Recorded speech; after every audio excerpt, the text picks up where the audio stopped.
Hello all, welcome to Civil Service Simplifier. ഇന്നത്തെ വീഡിയോയിൽ നമ്മൾ ഡിസ്കസ് ചെയ്യുന്നത് ഒരു മാരീഡ് കപ്പിൾ ഡിവോഴ്സ് ചെയ്തു.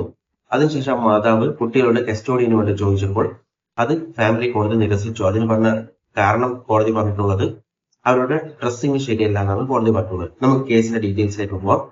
ഒരു മാരീഡ് കപ്പിൾ ഡിവോഴ്സ് ചെയ്തു. അതിനുശേഷം കസ്റ്റോഡിയന് വേണ്ടിയിട്ട് അമ്മ ചോദിച്ചപ്പോൾ കോടതി നിരസിച്ചു. കാരണം പറഞ്ഞിട്ടുള്ളൂ അവര് ബോഡി റിവീൽ ചെയ്യുന്ന ഡ്രസ്സസ് ആണ് യൂസ് ചെയ്യുന്നതെന്നും അതുപോലെ ഭർത്താവിനോട് വേർഡ്സ് യൂസ് ചെയ്യുന്നുണ്ടെന്നും അതുപോലെ പല ഡേറ്റിംഗ് ആപ്സ് യൂസ് ചെയ്യുന്നുണ്ടോ എന്നൊക്കെയാണ് കോടതി പറഞ്ഞത്. അതുപോലെ തന്നെ ഫ്രണ്ട്സിന്റെ കൂടെ പുറത്ത് പോകുന്നുണ്ട്, കറങ്ങാനൊക്കെ പോകുന്നുണ്ട്, ക്ലോസ് ആയിട്ട് പോകുന്നുണ്ട് എന്നൊക്കെയാണ് കോടതി പറഞ്ഞിട്ടുള്ളത്. മെയിൻലി ബോയ് ഫ്രണ്ട്സിനെ പറ്റിയാണ് പോകുന്നതെന്നൊക്കെയാണ് കോടതി ഇതിനെ നിരസിക്കാൻ വേണ്ടിയിട്ട് കോടതി പറഞ്ഞ കാര്യങ്ങൾ അല്ലെങ്കിൽ ന്യായങ്ങൾ ഒക്കെ.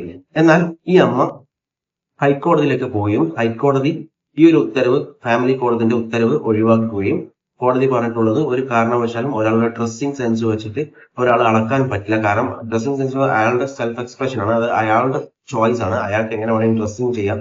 അതുകൊണ്ട് മാത്രം നിങ്ങൾ ഒരാളെ ഇതാക്കാൻ പറ്റില്ല. അതുപോലെ തന്നെ ആപ്സ് യൂസ് ചെയ്യുന്നത് അതൊക്കെ അവരുടെ ചോയ്സ് ആണ്. ഫ്രണ്ട്സിനെ പേരും കറങ്ങാൻ പോകുന്നത്, അതുപോലെ ഡിവോഴ്സ് കിട്ടിയപ്പോൾ എൻജോയ് ചെയ്തതൊക്കെ അവരുടെ ആ ഒരു ഫീലിംഗ് കാണിക്കുന്നതാണ്. കാരണം പണ്ടത്തെ പോലെ ഒരു പ്രെജുഡീസ് ആവരുതെന്ന് എന്നാണ് ഹൈക്കോടതി ഫാമിലി കോടതിയോടല്ല മുഴുവനായിട്ടുള്ള കോടതിയോടും പറഞ്ഞിട്ടുള്ളത്. കാരണം അതുപോലെ തന്നെ ബോയ് ഫ്രണ്ട്സിനൊപ്പം പോകുന്നത് ഒരു തെറ്റൊന്നുമല്ലല്ലോ.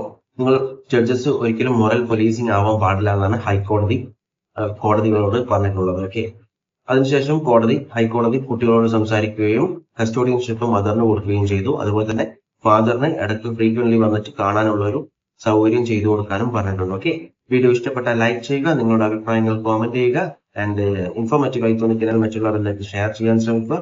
Thanks for watching me and stay tuned for another video. Okay, thank you.